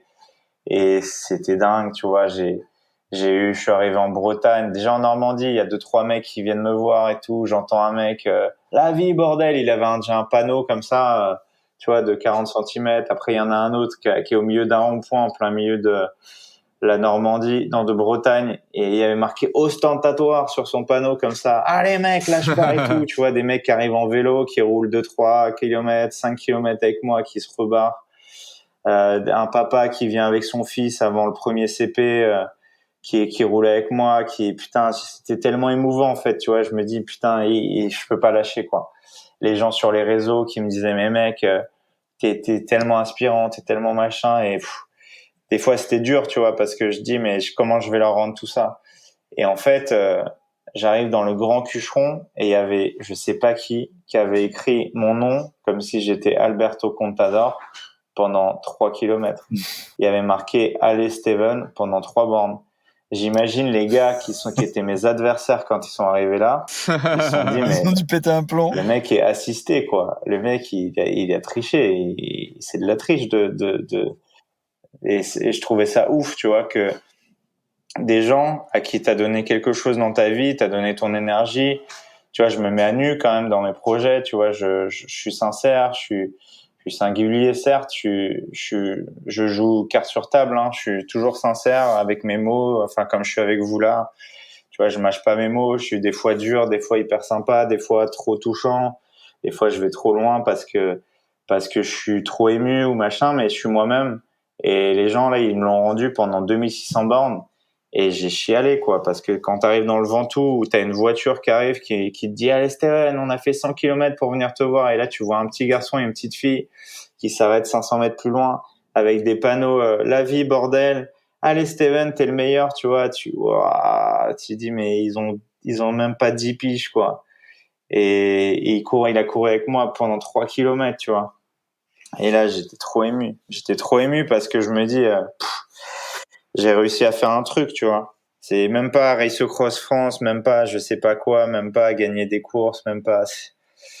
Tu vois, j'ai réussi à emmener des gens dans mon sillage et maintenant qui vont peut-être créer leur propre sillage et en faire quelque chose de fort et de grand, tu vois.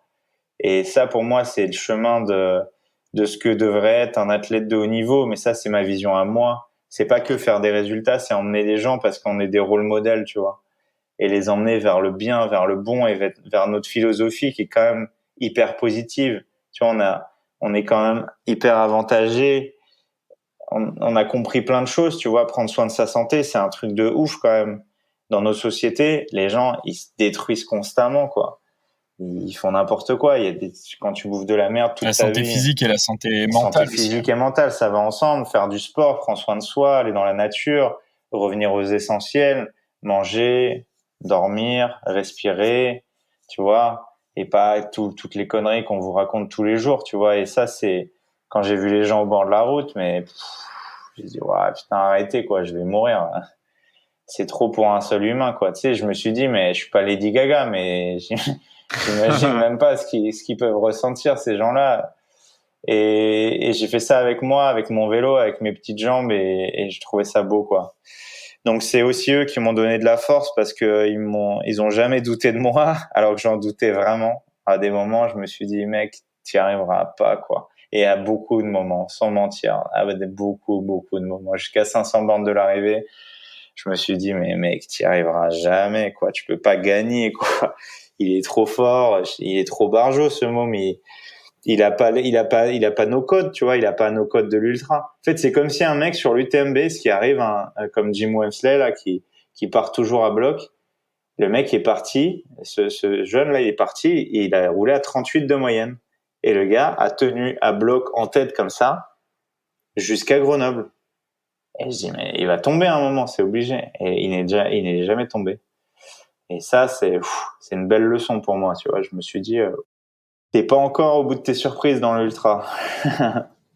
Il y a toujours des surprises. C'est bien, c'est qu'il y a de plus en plus de personnes qui se jettent dans l'aventure et puis grave.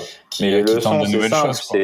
C'est que ma stratégie, elle est bonne. Après, ma stratégie, elle est bonne, mais je ferai pas ça pendant 10 ans. C'est surtout ça les leçons. C'est que je pourrais pas tenir comme ça. Je suis content. Je sais pas si je referai cette épreuve. J'aime pas faire 2 fois les mêmes choses dans la vie, mais, mais c'était ouf, quoi, tu vois, de vivre ça. Mais je pourrais pas faire ça pendant 10 piges, non. J'en ferai d'autres. Je ferai d'autres cours, je ferai d'autres découvertes. Ouais, parlons de récupération un peu. Tu me disais que ça te prenait un bon genre 10-20 jours pour te remettre là, tu sais, mentalement, physiquement. Ouais, c'est ça. Bah, pour moi, ce que je viens de dire, ça fait partie de la récup. C'est-à-dire que mentalement, t'es fatigué et t'as pas envie de remettre le couvert tout de suite. Du coup, bah, tu te reposes, hein. Clairement, tu fais pas trop de sport. Là, aujourd'hui, j'ai fait 100 bornes parce que je voulais faire plaisir à mon pote Sylvain et je me suis dit que ça me ferait du bien. Mais sinon, moi, je fais souvent repos complet pendant 4-5 jours. Après, je reprends un petit peu, tu vois, soit par de la marche, course à pied ou un peu de vélo, des sorties de 1, 2 heures, 3 heures, tu vois. Et après, je reprends pendant un mois progressivement, sauf là, pendant ces 3 mois où je reprenais progressivement comme ça pendant 15 jours. Et au bout de 15 jours, je me mettais une sortie de 200 ou 300 pour me préparer pour la suite, tu vois.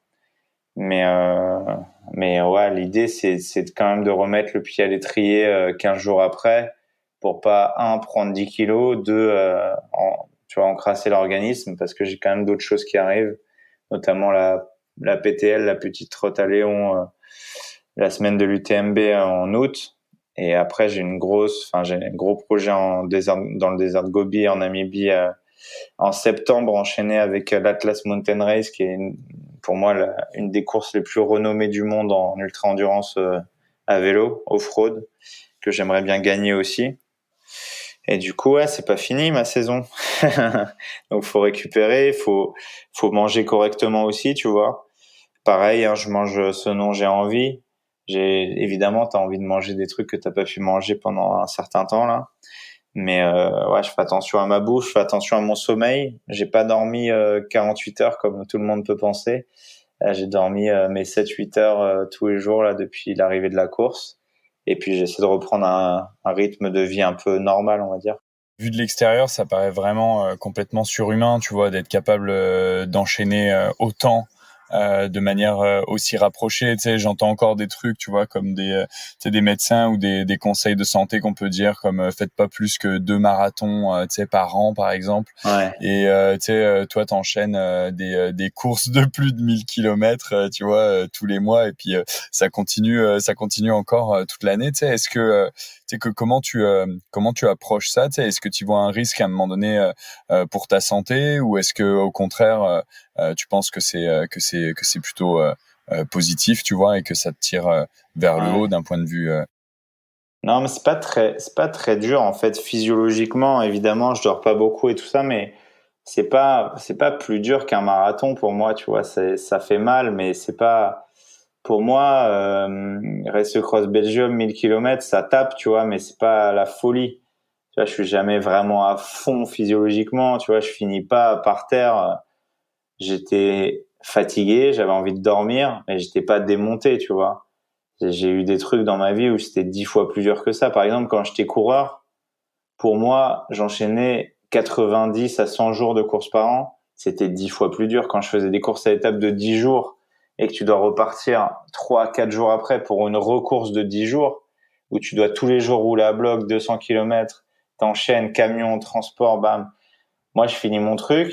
J'ai pas de pression, hein. Là, je peux dormir. Enfin, évidemment, je bosse sur mes projets, sur le Gravelman, sur mes conférences, sur le reste et sur mes coachings quand j'ai des athlètes que je coach, mais tranquille, quoi, tu vois. Là, je peux me poser. Là, je suis chez Sylvain. Tu vois, on a fait une balade. Enfin, la vie, elle est simple, quoi. Tu vois, ma vie, elle est pas faite de stress absolu. Tu vois, c'est ça ma chance aussi, c'est que j'ai réussi à faire un modèle aujourd'hui qui me permet de ça, quoi, parce que j'aurais pas pu retourner certainement au bureau le surlendemain de Race Cross France, hein. Et je respecte vraiment profondément ceux qui arrivent à le faire et ceux qui le font à chaque fois, tu vois. Et moi, c'est mon job, tu vois, comme un Kylian, il y en a plein, hein, des ultra trailers qui font des programmes de course, notamment les Américains qui ont des programmes de course qui sont démentiels, tu vois. mais le fond, il se pète pas, quoi. Le truc, c'est que la course à pied et le vélo, c'est pas la même chose. Le vélo, c'est un sport porté, quoi. Ouais, il y a moins de choc, ouais. C'est un sport porté. Et moi, je tape jamais le sol, quoi, tu vois, sauf si je me casse la gueule, mais je tape jamais le sol. Je suis à des Sauf quand tu fais tes auto-hypnoses. Ouais, c'est ça. Sinon, je suis jamais au sol, quoi. Et ouais, franchement, musculairement, là, j'étais un peu pété parce que, ouais, j'ai mis du braquet, il y a eu des changements de terrain, tu vois, quand tu fais pas loin de 1000 km sans vraiment, enfin, il y avait du dénivelé, mais on a pris peut-être 10 000, et là, tu prends 10 000 de D+, en très peu de jours. Ah ouais, là, ça change toutes tes fibres musculaires, etc., ton coup de pédale, etc., donc ça te défonce. Mais musculairement, dans 2 semaines, c'est fini, quoi. Alors que quand tu te tapes un UTMB, tu vois, pour moi, c'est pas un UTMB tous les mois, par exemple. On n'est pas vers ça, quoi. On est plus c'est pas physiologiquement, je me fais, ouais, c'est comme si je m'en faisais 2-3 par an. C'est possible, mais c'est pas encore pareil, quoi. C'est pas encore pareil. Et puis l'intensité, elle est pas la même. Moi, quand je les vois, les mecs, quand ça part dans les rues de Chamonix, ça court à 16 à l'heure, quoi, tu vois. Moi, c'est parti vite, mais si j'ai envie de ralentir, de me faire une boulangerie, je peux, hein. Si tu dis à Mathieu Blanchard de faire une boulangerie aux Ouches, je pense pas qu'il va s'arrêter, tu vois. Donc, tu vois, quoi, c'est ça le truc, c'est que eux, ils sont c'est de la Formule 1. Moi, c'est un peu plus posé quand même, c'est des temps plus longs, quoi. Voilà. Super. Puis tu vas découvrir du coup la TDS là lors de l'UTMB. Non, PTL, ouais. Ah, la PTL. Ouais, donc ouais, ça fait 2,5 fois une TDS, ouais. Ça fait 2 UTMB, quoi. C'est 300 km et je sais plus combien c'est de D+, c'est 30 000, je crois, de D+. Enfin, je sais plus combien c'est exactement, mais il y a vraiment beaucoup de D+. Et ça, tu fais ça donc avec ta copine Perrine? Ouais, avec Perrine et un autre copain qui s'appelle Jonathan Metsch, qui est le fils de René Metsch, un ancien pilote automobile. Et ouais, ça va bien se passer. Après, Perrine, elle prépare la traversée de la Manche en maillot de bain, là. Donc, elle va avoir une préparation un peu exotique, comme moi. Et Joe sera prêt, quoi. Donc voilà, mais ouais, je pars à Chamonix là pour 2 mois pour m'entraîner et puis reprendre un peu à pied. Et puis ouais, j'ai pas couru depuis le marathon des Sables en mars presque. Oh. C'est top. Transition. Mais écoute, moi j'en reviens de Chamonix là. On était au marathon du Mont Blanc avec NAC Ok, pour faire notre premier salon en France pour aller à la rencontre de nos clients et de notre communauté. C'était top. Trop bien. C'est top. Et puis on sera présent aussi à l'UTMB, donc on pourra forcément se croiser à ce moment-là. Ouais, grave, on se verra. Je verrai ta moustache comme ça. La fameuse. Ouais. Bon, bah, c'est énorme. Bah, écoute, bonne chance pour tous tes projets. Plein de belles choses encore qui s'en viennent. Puis je suis sûr que t'en as encore plein sous la pédale, là, pour nous impressionner, puis envoyer des grandes choses. Ouais, je fais pas que ça pour vous impressionner, hein. Je fais ça parce que ça me plaît et après, par conséquent, ça impressionne les gens. Mais tout à fait. Ce que j'aime, c'est m'aventurer et je trouve ça génial d'avoir traversé la France en 5 jours sur une trace qui est quand même assez difficile et en vivant un truc fort avec les gens. Et puis voilà, quoi. Après, c'est, ouais, moi aussi, ça m'impressionne des fois quand je me dis que j'ai dormi que ça, mais des fois, je me dis que je fais pas exprès, quoi. Merci en tout cas de nous inspirer, Steven. C'était ultra motivant. Bah, merci à tous les deux pour votre temps. C'était cool. Je suis toujours très content de transmettre, de parler et puis de raconter des histoires. Et puis là, c'est drôle parce que j'ai raconté d'autres anecdotes, d'autres histoires que j'ai jamais racontées clairement. Donc voilà, très content. Ah, c'est énorme. Où est-ce que les gens ils peuvent te suivre, Steven, pour ceux qui te suivent pas encore? Bah, sur mes réseaux sociaux, après, je redis, je crois que Rêve d'Himalaya, il est toujours sur Disney+. Ça, selon votre localisation au niveau mondial, je pense que c'est toujours ouvert. Mais ouais, après, sur mes réseaux sociaux, surtout Instagram, après Facebook, LinkedIn, partout, Twitter, etc. Mais surtout sur Instagram. Et puis après, sur les events à venir, ouais, si vous êtes dans le coin à Chamonix pendant l'été, ça serait top de se croiser. Et puis ouais, venez sur Gravelman, quoi. Ça va être cool. Pourquoi pas un jour. C'est top, super. Merci. Un grand merci, Steven. Ouais, grave. C'est un plaisir de t'avoir sur Ultra Distance. Ouais, prenez soin de vous, les gars. Bon, c'était top cet épisode avec Steven Le Yarrick pour parler d'ultracyclisme. Quelle personnalité quand même, quel parcours. Ouais, il est vraiment nature peinture. Tu sais, il est sans filtre et j'aime vraiment sa personnalité. Tu sais, il dit vraiment les choses. J'ai trouvé ça super enrichissant. C'est quoi les apprentissages pour toi, Will? Non, mais je m'attendais pas du tout à partir dans une approche un peu, tu vois, philosophique de la vie, mais qui, au final, est vraiment quelque chose d'actualité, quoi, qui, tu sais, qui nous touche tous. Nous les premiers, tu sais, quand on a décidé de démarrer NAC, on a commencé à se poser des questions sur nous, qu'est-ce qui nous rendait heureux, qu'est-ce qu'on pouvait faire qui nous passionnait, tu sais, puis de recentrer les choses sur ça. Je trouve que c'est un énorme learning et c'est probablement une des choses les plus importantes, tu vois, de l'épisode, c'est de capter pour chaque personne, tu vois, qui nous écoute, que c'est important d'aller trouver son why, tu sais, trouver sa raison de vivre, trouver ce qui le rend heureux.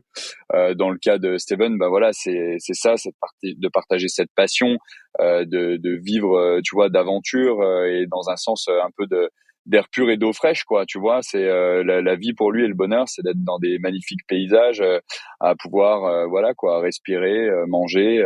C'est des choses qui sont hyper simples, qui n'ont pas été accessibles tout de suite parce qu'on est dans cette société, dans ce moule qui nous fait penser que on a une définition, voilà, spécifique de la réussite, quoi. C'est un message qui est très fort pour moi, quoi. Ouais, il parlait du tunnel. C'est vrai que on est vraiment formaté par la société, tu sais, sur les bancs d'école, par l'éducation. Cette recherche de soi, de qu'est-ce qui nous drive, notre passion. Et nous, c'est ce qui nous a amené chez NAC à changer un peu de carrière. On était avant chez Groupon, et puis tous les deux, on est des gros passionnés de sport. Et puis on s'est dit voilà, fuck, on va sortir de notre confort et puis vivre de ce qui nous drive, les sports d'endurance. C'est ce qu'il a réussi à faire. Et je pense qu'il y a beaucoup de gens qui se posent cette question ou qui l'ont fait à un moment donné ou qui l'ont pas encore fait. Et puis donc, je pense que chacun a son horloge un peu interne. En tout cas, c'était vraiment super enrichissant d'entendre un peu le parcours de Steven là-dessus. Et puis c'est la preuve, tu vois, qu'on peut réussir et qu'on peut en vivre. Après, ça marche pas à tous les coups, tu vois, mais en tout cas, ça vaut la peine de se poser la question et puis d'essayer, tu vois. Et ce que j'ai retenu aussi, c'est que ce qu'il fait là, c'est vraiment aussi un partage avec les gens. Voilà, c'est qu'il aide aussi les gens à vivre un peu cette transformation et à sortir de leur quotidien, d'être en nature, de plus regarder leur montre. Et c'est ce que apporte l'ultra distance dans ce qu'il fait là avec les Gravelman et les autres courses là qu'il organise. C'est permettre aux gens de vivre des aventures, être dans l'imprévu, arrêter de regarder sa montre et de sortir un peu des écrans là, téléphone, ordinateur, et de vivre vraiment des expériences off-track. Carrément. Et pour la partie plus sportive et plus ultra, moi ce qui m'impressionne, hein, comme toujours, mais c'est la partie sur le sommeil, et je pense que c'est pour ça que ça a pris autant de part, tu vois, de cet épisode. Mais comment faire tu vois, une course de 6 jours dans laquelle tu vas dormir 12 fois 5 minutes et puis 2 fois 20 minutes, quoi.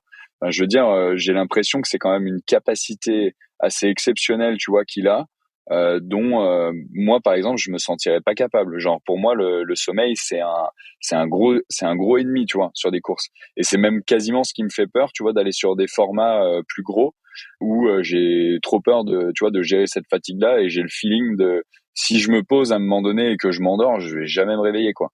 Et pourtant, de plus en plus, j'essaye de pratiquer, tu vois, la power nap, à savoir faire une petite pause, tu vois, une petite sieste, tu vois, de 15-20 minutes dans la journée pour me redonner un coup d'énergie et d'être de plus en plus à l'écoute de mon corps dans une journée dans le travail, hein. Je parle pas dans un ultra, mais Ouais. mais je pensais pas du tout être capable de faire ça à la base, et c'est quand même quelque chose que je me rends compte finalement qui se travaille, et que tu peux vraiment t'approprier et utiliser à bon escient pour voilà, pour regagner de l'énergie dans une journée quand t'es un peu amorphe, quoi. Outre le fait de prendre des barnaques, évidemment. Ouais, cette gestion du sommeil quand même, c'est ultra dangereux hein, quand même. Hein. C'est ultra dangereux. Mais cette capacité à pouvoir gérer ces moments-là, c'est déterminant, quoi. Ouais, l'auto-hypnose dont il me parlait, à un moment donné, j'avais l'impression que c'était plus finalement tomber dans le sommeil, tu vois. Mais c'est clair qu'il y a des moments où ouais, enfin ça doit être très très compliqué, très compliqué à gérer. Et je trouve qu'il y a cette dimension plus dangereuse au vélo parce que t'es quand même lancé à pleine vitesse et les enjeux sont pas sont pas les mêmes quoi que quand tu cours. Mais c'était très intéressant de découvrir ce milieu de l'ultracyclisme et de voir tous les parallèles en fait qu'on peut faire avec l'ultra trail. Donc ouais, top, super heureux d'avoir pu faire la rencontre de Steven à travers cet épisode. Génial. Bon on espère que vous avez apprécié cet épisode. Pour nous aider, vous pouvez vous abonner sur les plateformes de streaming, noter et rédiger un avis sur Apple Podcast ou Spotify et en parler largement autour de vous et partager sur les réseaux sociaux. Merci à tous et à bientôt dans un prochain épisode d'Ultra Distance.